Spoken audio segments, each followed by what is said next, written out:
Start with just giving me a quick background on what's your total industry experience and the current organization where you're with, and especially around the tech stack where you're involved in, then we could take it forward from there. Yeah, sure. So, hi Karthik, my name is Mansi Madirata, and I am basically having 5 years of experience into IT. So, if you talk about my experiences since the past 2 years, actually I've been working with Cisco client on the client location. I'm actually working on the payroll of Altran. So I have been working into networking domain basically since almost for 4.5 years it's been. So from if you talk about my technology stack, so currently since the past 2 years I've been working on to Cisco product that is Cast. As part of that, basically we are working into microservice based architecture where most of the services are actually there in Spring Boot itself. And if we talk about the database, so we are using MongoDB over there. Apart from this, for the inter-service communication part, we are using Kafka, and we also have certain REST APIs exposed in couple of services which actually are hit by the UI basically. That is there into React.js basically. And if you talk about the versioning tool, we are using Git, and for the build pipeline basically we are using Jenkins. For coverage and static analysis we are using SonarQube. Apart from this, we are also using Kibana dashboards for logging purpose. Uh, and prior to this, actually, I was working with Wipro for a short tenure of time of about 6 months. That project was also there into Spring Boot. That was more of a healthcare domain product where you can actually, employees can actually register themselves for different healthcare plans and insurance benefits. Apart from this, prior to this also I was working with Cisco basically for an IVR system that we were actually working on, which was more helpful for customer care representatives. So where an admin had a portal where they can actually configure the user experiences based on their requirement, like whenever a caller calls and you get to hear certain instructions that press 1 for this, press 2 for this, then you have a periodic notifications running in at background. So those things were actually there. So yeah, as part of that also, that project was also there into Spring Boot itself. Yeah. Okay, cool. I think from I don't know, Sanjay and Sumit told you about the area that we're looking for. So before we start, I think we're looking for someone good in core Java and especially threading because the system is very asynchronous in nature, and a good hands-on experience on Spring. If possible, if there is an experience on Kafka and Cassandra, that would be an added advantage. But again, that's not something that we're looking for everyone to be familiarized. Yeah, but especially on core Java and Spring, and if there is an exposure on the microservices architecture, that would really help. And from a functionality standpoint, we have an payment engine that was built or couple of years back and it went live, but there is a re-architecture that's happening, and because it's microservices in nature, there are close to like 20, 30 plus services which come together to really process the transactions. So we're looking for technologists who can a few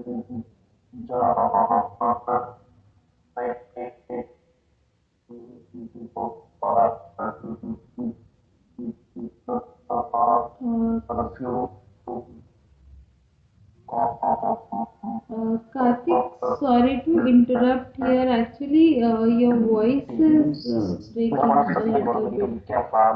breaking, is it? Oh, sorry. Is it any better now or is it? Yeah, it's better now. Oh, okay, sorry. So I don't know how much you caught. To summarize, I think we're looking for someone good in core Java and hands-on on Spring, and especially good in multi-threading because of the asynchronous nature. And Kafka and Cassandra would be more of an added advantage. So before we proceed, I just want to know, you have any experience with Kafka or any other? Oh, you said Mongo, right? Yeah. If I'm not mistaken. Okay. Okay. Any previous exposure with Cassandra at all? Or? Yes, actually, initially, I actually, in the very beginning, actually, I got a chance to work with Cassandra for an year or so. With Kafka, basically, Okay. I've been working since the past almost 2 years. Oh, okay. So you do have exposure on Kafka. Okay. Yeah. Good, good, good. Cool. So we'll just start with the core Java, and then we'll see how it goes. Sure. Yeah. Yeah. So to start with, if you can tell me your understanding on singleton, right? So what do you mean by singleton, and how do we really create a singleton class in Java? Yeah, so basically singleton is one of the design patterns, creational design patterns. So into singleton, basically we are actually restricting the object creation more than one. So we just have one single object of that particular class basically. So into singleton, basically the main thing is that we are restricting multiple object creation. If you talk about creating singleton classes, basically, so inside that we should have like a private constructor, basically, so that none other class is able to instantiate that particular class. Apart from that, basically we should have like for getting the instance of that particular class, we can have a get instance method which can be accessible from outside. So inside that, basically we can put a check if that is null. If suppose that particular class instance is not yet created, we can return we can actually create a new class instance and then return. Otherwise, we can actually return the same instance. For making it thread safe, we can also use the synchronized block basically along with a double check, so that it doesn't get broken in multi-threaded scenarios. Thank you. And let's say you've written a singleton. How would you go about testing a singleton? Like either by a JUnit or let's say any other mechanism that are comfortable with itself. I'm just keen on to knowing how can we confirm that it's just creating only one instance. Okay, so I think we can do it using the JUnits. I think with singleton, if we talk about testing it, we can actually test we can actually call the get instance method basically into our, this.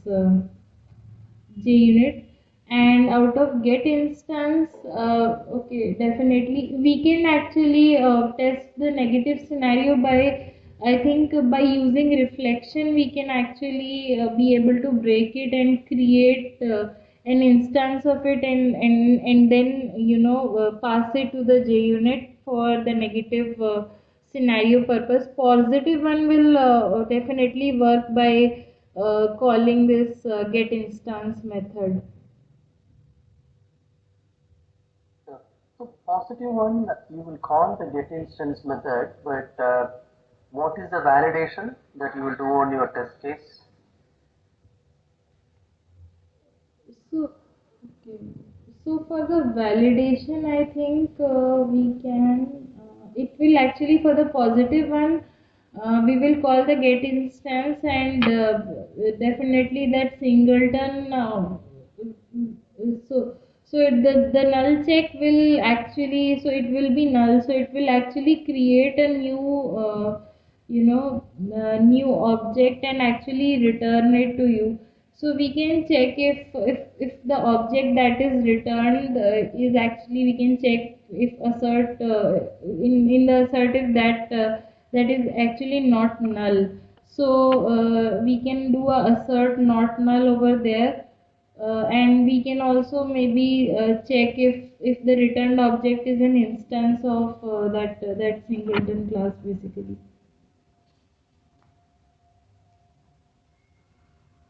Okay.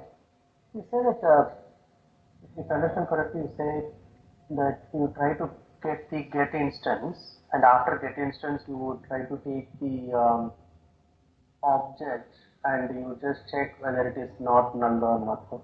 Is there any way to really verify that it's the same instance that's actually coming back again? The core of the singleton itself, right? Is there any way to really check that no matter how many times I call the get instance, uh, am I being written the same instance, or is my singleton creating new instance every time? The crux of the singleton, right? Is there a way to test that in JUnit? Uh, so maybe we can call the get instance method multiple times, and basically I mean we can suppose in my JUnit I am calling that suppose 3 times. So first time it will actually create the instance, and rest of the 2 times it will actually return the same instance. So we can maybe check using equals that if all those three are same or not. So you mentioned we'll use the equals to check whether all those are same or not, right? So just to confirm that you would be using the equals method on the object to check whether they are same or not, or you are looking for the equals comparator, the symbol, the double equal symbol. Which one would you use to really check? Yeah, we can use the double equal to basically for that, because that object will be same, right? So the reference will also be the same. So we can check the double equal to. And when does one go for equals versus double equal to? Yeah, so At what point one should look for equals method, and at what point one should use the double equals? yeah, so basically, if we talk about equals method, so into that we can actually compare the content of two particular, objects, and double equal to along with the content that will also compare the references basically. Yes. I'm sure it would be in, you would have used a lot of data structures within the collections framework, right? Yeah. So let's say I have a scenario where I am looking for a data structure which would guarantee uniqueness, but at the same time would also want to maintain the insertion order. So which is the data structure that you would prefer for? I think for that uniqueness and insertion order, I think we can use uniqueness and insertion order linked to. We can use. I'm not sure. Maybe we can use linked hash set for that.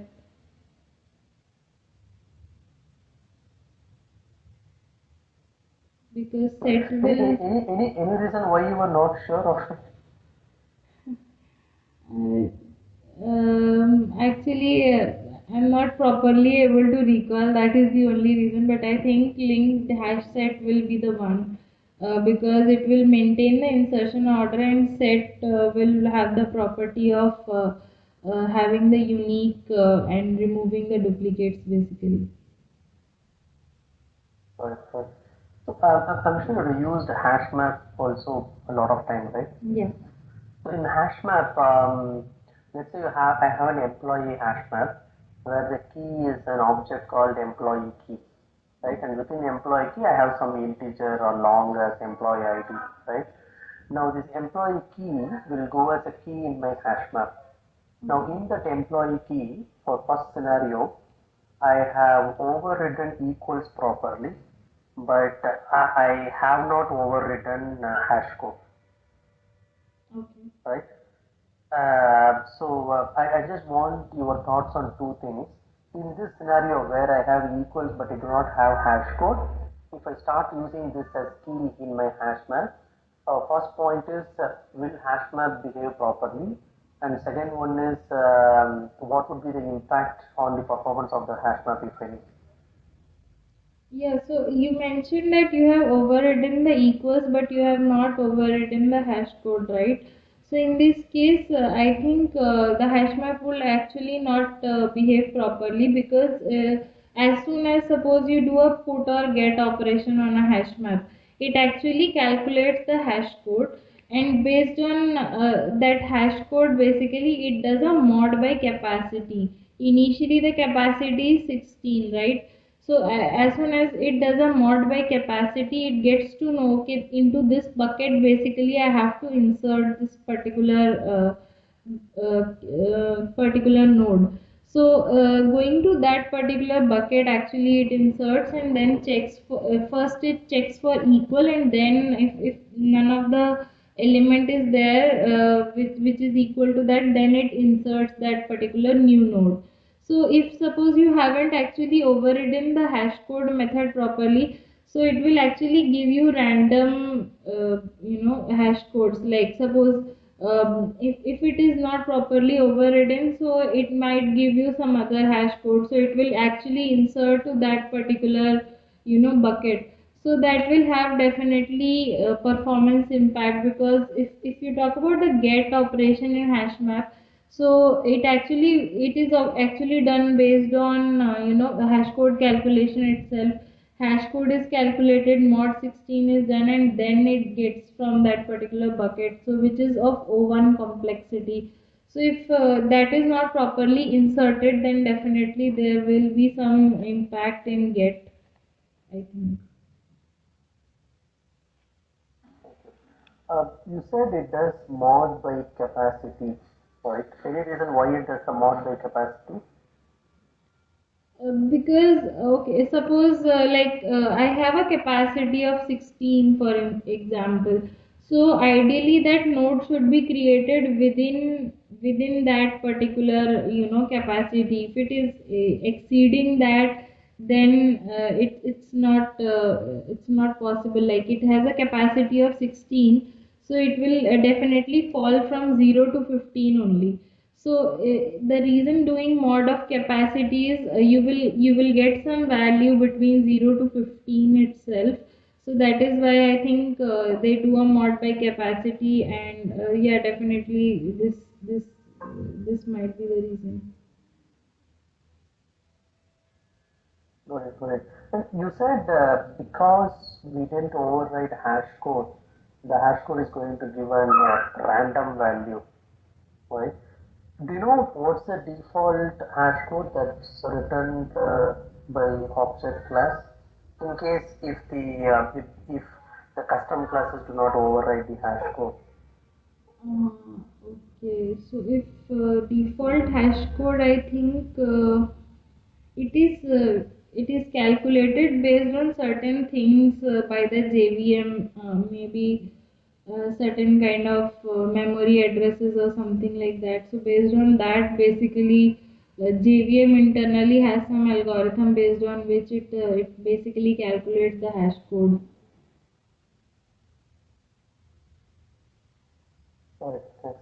So let's quickly spend 2 minutes on the other side of it, where the same scenario, I do not have equals overwritten, but I have overridden hash code and I have implemented proper hash code implementation to make sure that there is no hash collisions at all, right? So can you just lay down your thoughts on what's going to happen? Will hash map behave at least now? And would there be an impact on the performance of the hash map itself?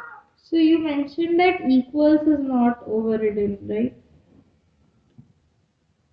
Yes, equals is not overridden, but hash code is overridden now. Okay.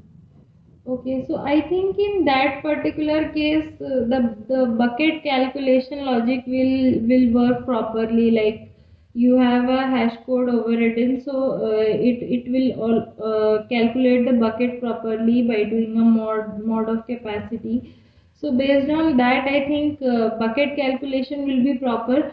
But if you do not have, like suppose properly you do not have equals method overridden, so what will happen is, suppose you have an employee object, okay, and it has certain, like for example it has a name and it has a ID, and I haven't actually overridden that object. So it will actually use objects class equals method for comparing. So hashmap has a property that if suppose two objects are same, two keys are same, it will actually override the previous one with the newer one. I mean, it will replace basically. So if equals method is not properly overridden, it will actually call the equals of this object class. So if you override your equals properly, suppose for example my key is an employee object, and I, based on employee ID, my constraint is employee ID to be unique. So I override based on employee ID. So if that is not done properly, then this object class equals method will be called, which actually compares for both reference as well as content. So definitely reference of if these two conditions satisfy, then it will consider that to be equal, and then in that case it will override. However, if this condition doesn't satisfy, then it will create a new node. So that completely depends on your requirement. Like suppose you are having a unique property, for just you are just considering employee ID to be the unique property. However, object class will actually consider both those objects completely. Basically, those two objects, the reference should be same, the all the values should be same. So things like that. So in that case, basically your equals will not work properly, and suppose your requirement is, suppose tomorrow there is an employee, I want just the employee ID to be the unique constraint, but there is, suppose someone is coming the so if two are equal, so it will override the previous one basically. So it completely depends on your requirement, how you want it to work. Okay. And how about the performance? Would it have an impact on the performance if I have hash code implemented but not equals? Well, I don't. Because you said that the bucket is okay Yeah. when you started off with it. So because the bucket is okay, would there be an impact on performance still? I think there will not be any impact in the get latency, because definitely it is again going to calculate the bucket and get the data out of there. So that will be O1. So I don't think it will have any kind of impact on the latency. It will just be that the equals constraint, that you had to keep two objects as consider two objects as equal, that will work based on objects class implementation, but the get latency will I think be the same. Okay. And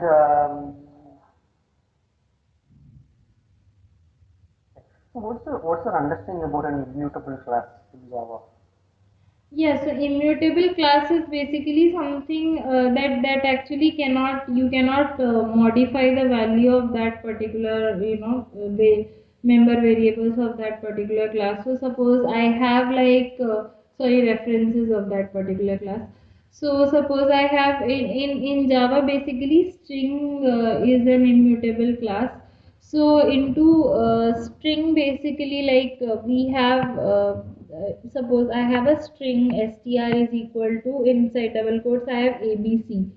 So that is since string is immutable in nature, if you try to do s is equal to, suppose cde, then what will happen, it is not going to actually, the memory is allocated to abc and s is pointing to that. So basically that memory location is not going to update. It is going to allocate separate memory for that, and then the S reference will actually be changed to modify its reference to the newly allocated memory. So the previous one is actually not going to change basically. So that is something immutable. So inside, so in order to make a class basically immutable, so I think that should be declared as final basically, so that none of the child class can actually extend it and change its behavior. Apart from this, basically the data members have to be private, so that none other class can be able to access those data members. And yeah, definitely, I think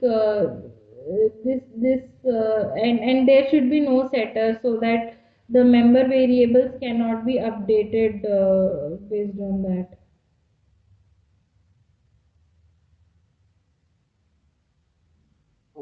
Is there any scenario where you would go for an immutable class? What is the general use case when someone will try to use an immutable class? Uh, I think maybe in cases like where you actually don't want, you have a class and you don't want some other, you have something predefined basically into your code, and you do not want some other, some other class or some other entity actually update that particular block of code, or you can say that the properties of that particular object. So in that case, I think we are going to use immutability in that case.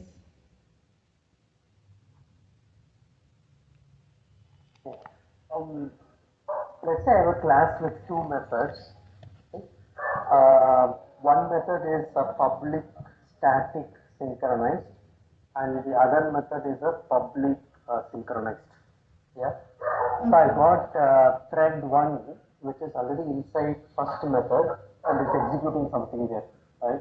At the same time, thread two is trying to get inside method two to execute something. Would thread 2 be able to go ahead and then execute the method 2, or will it have to wait for thread 1 to finish the method 1 execution? So one is a public static synchronized and the second one is a public synchronized. Yeah, so I think thread 2 will have to wait till thread 1 actually releases a lock from the other method 1, because static synchronized basically puts a lock on class level. So until unless thread 1 completes its execution, thread 2 will not be able to actually execute method 2.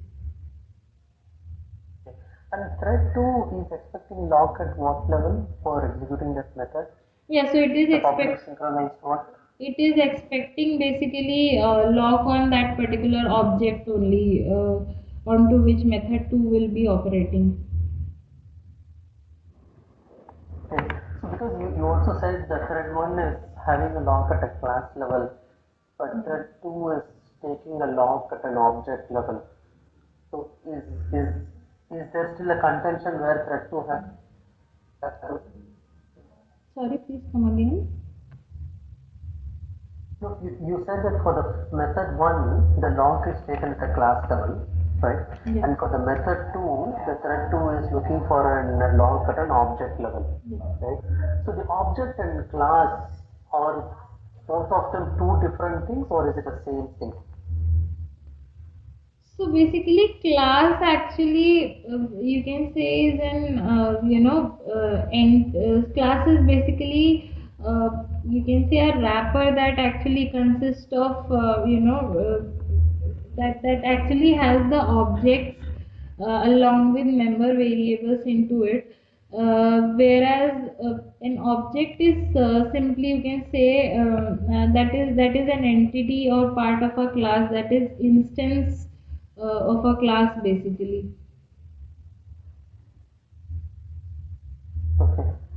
Do you have any exposure to executors framework in concurrency package? Well, honestly speaking, I actually haven't worked on executor framework basically. I just have a very, you can say, very basic idea about it. Okay. So have you heard about thread pools, thread pool executors? Yes, yes. Fixed thread pools executors? Yeah. Okay. Have you used any of them, like few, and have you written any code using future or something like that so far? Actually, I just know that there is an executor service basically into which you can basically create, single there is single thread pool executor, and fixed thread pool there is there. So these kind of, I think, 3 to 4 kinds of it are there, and then you can use the execute method to actually execute a particular to actually execute particular tasks onto which those threads actually perform. So thread pool is basically something, it's a group of basically threads which actually which actually consist of a number of threads that basically execute certain tasks, and once those tasks are done, they get to execute new set of tasks basically. Okay. Yes. And you have exposure to Spring, Yes. correct? Oh. So what's your understanding about dependency injection in Spring? Yeah, so basically, if you talk about dependency injection is in Spring, I would just like to explain that with a simple example. So dependency injection is something that you are actually, providing a dependency of some, you can say, some bean into some other bean. So for example, suppose I have a REST controller, right? So inside the REST controller, I am actually writing the logic. I am actually calling the service layer for this business logic execution. So I actually, using the @auto-wired annotation, I actually provide the service dependency to that controller basically. Unless you provide that service dependency, you will not be able to actually, if you are using @auto-wired service over there, you have to provide the dependency of that service. Basically, the bean of that service has to be injected inside the bean of controller. So this is where dependency injection is there. So this is majorly used for loose coupling, right? So suppose I have a controller and I have a service. Into that service has, suppose based on the requirement, it has multiple implementations. So it will provide a loose coupling that based on your requirement, you can inject any implementation of that particular service into your controller, so that you can actually call that particular implementation basically. So you mentioned about auto wired, right? Yeah. So when you do auto wired, how does bean know? So how does Spring know which bean to inject for the auto wired? Yeah, so actually, Spring basically does it in two ways. First, it does a auto wire by type. So if you have, suppose, auto wired @service, and that service has only just one implementation or something like that, so it will auto wire by type and automatically inject that particular dependency over there. And the other one is auto wire by name. So suppose you provide you have, suppose, device service IMPL. So if you provide it as device service IMPL, it will auto wire by name. If so, it happens in cases like I have, suppose, two implementations of a particular interface that I am auto wiring over there, and I want to inject one particular implementation into it. because type will not work because it will have two similar types, right? Two particular implementation will have the same type. So you can use @qualifier and provide the bean name over there. So that will automatically auto-wire by name over there.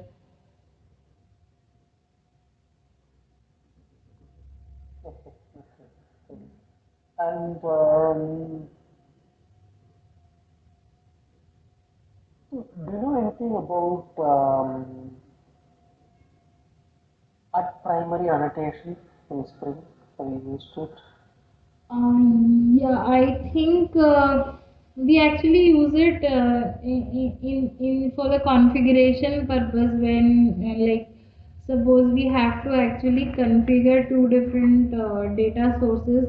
In those cases, basically we use add primary in basically. So if you provide at the rate primary, so the bean of that particular wherever you are, suppose you are providing it on method level, so the bean will actually be created initially only, I mean at the very beginning basically.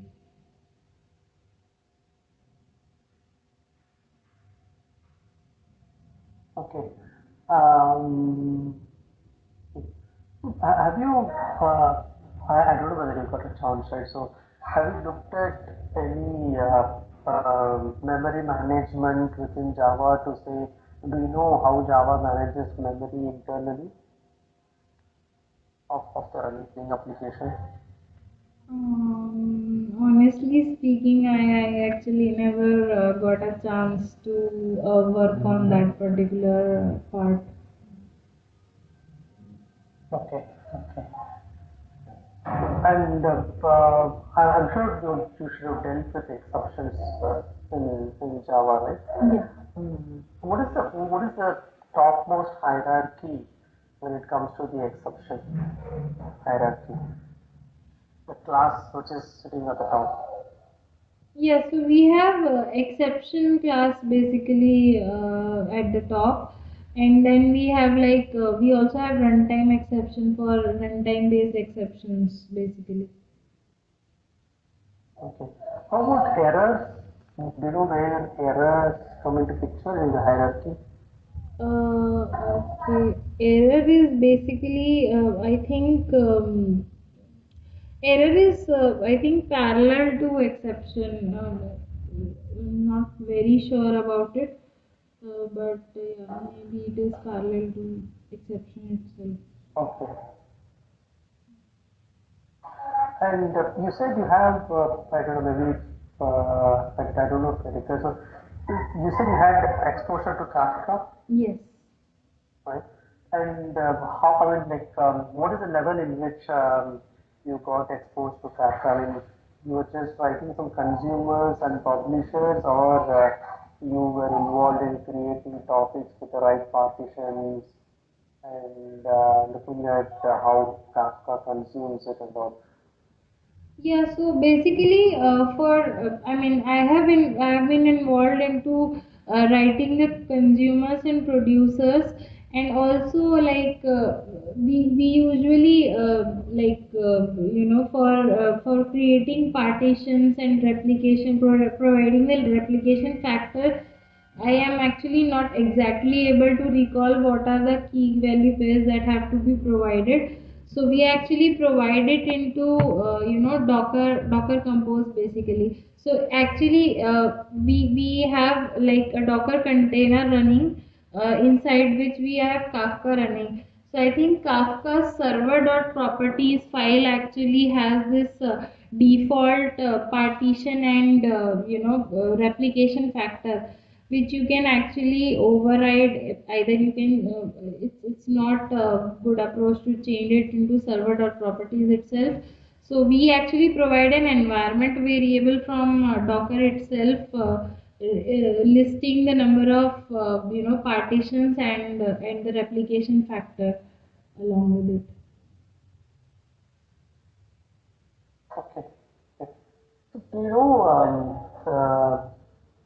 So if I have 5 partitions for a given topic in Kafka, and if I have let's say 20 consumers trying to consume message from that particular topic, right? Do you know how many consumers will consume the message parallelly at a given point in time? Will all 20 consumers get one message from one partition and then try consuming it parallelly? So you got one topic, 5 partitions, but we have 20 consumers, Okay. right? So And I let's say you have 100 messages on the topic now, right? So will at any given point in time, will I have all 20 consumers taking message from Kafka topic and trying to process it at the same time? Uh, I think basically, if you have like it depends on the consumer ID. I think if you have like suppose you have 5 consumers, right? And if you have like the same consumer ID for all of those 5, so basically one consumer will be able to actually read from that particular thing. If you have different consumer IDs for all those 5, so 5 consumers at a time will be actually sorry, 20 consumers. If you have different consumer IDs, then I think they will be able to read at that particular time. Only 5 consumers will be able to read at a particular time.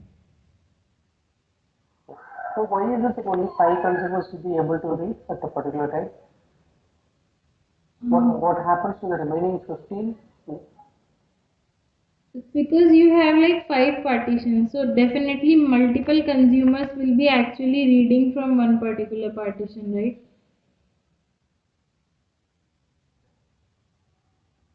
Okay. So in this case, like where I have 20 consumers and 5 partitions, as per your understanding, will we have one consumer reading from only one partition, or we are saying 2 consumers will be reading from same partition? I think we can have multiple consumers reading basically from the partitions, right? Okay. Okay. Uh, have you ever seen a deadlock anytime in JVM? Honestly speaking, in basically the current, in my current project, I have never seen a deadlock situation. Maybe we are doing a very good code basically, but yeah, I actually haven't seen any kind of deadlock as such. Okay, okay. So in case if a deadlock occurs, are you aware what has to be done in order to really see what is going on so that we can at least try to see where the deadlock is and then we can try to resolve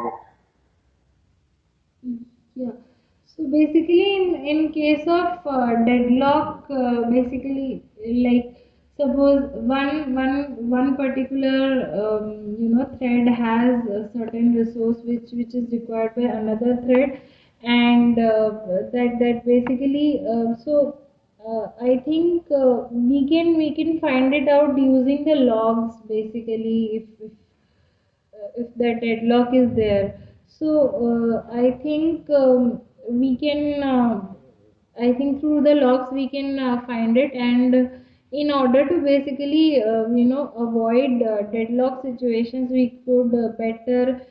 So this will definitely happen in a multi-threaded environment. So we can actually manage our resources in a better way, and basically lock only those things which are actually required by lock only those resources which always lock a resources which is actually required.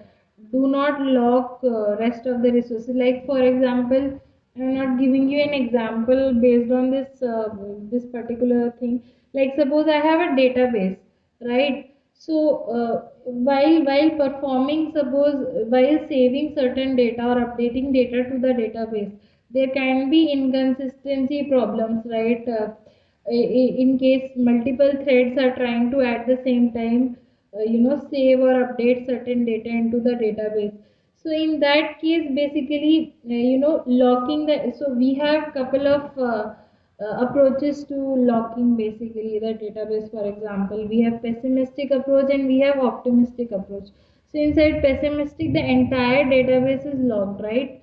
So that will not solve any purpose. That will actually degrade the performance of your application if you're locking the entire database just because one thread is basically trying to modify one particular table of yours, and that to a particular row of that table. So in that case, we go for example, we go for optimistic locking, where the lock is actually done on row level, so that it actually improves your performance as well as it ensures that there is no consistency issues basically. So we should just lock those things only which are actually meant to be locked, meant to be updated. We should not lock the entire thing ideally. Okay. Okay. Uh, I think that's pretty much that I had, Mansi, for today. I'm happy to take any questions that you may have. Yeah, I would just like to ask, what